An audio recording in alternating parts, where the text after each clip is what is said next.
This video will show how to mark staircase railing. Follow the below steps to mark the staircase railing. Select staircase layer from the layer list. Draw polyline as per railing provided.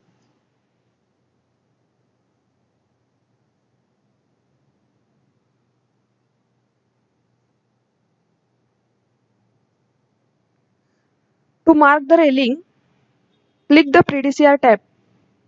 Select Mark, Staircase and Railing.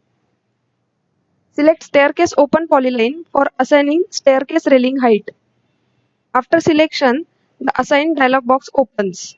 Now enter the height in meters. Click OK. This is how to mark the staircase railing. Thank you.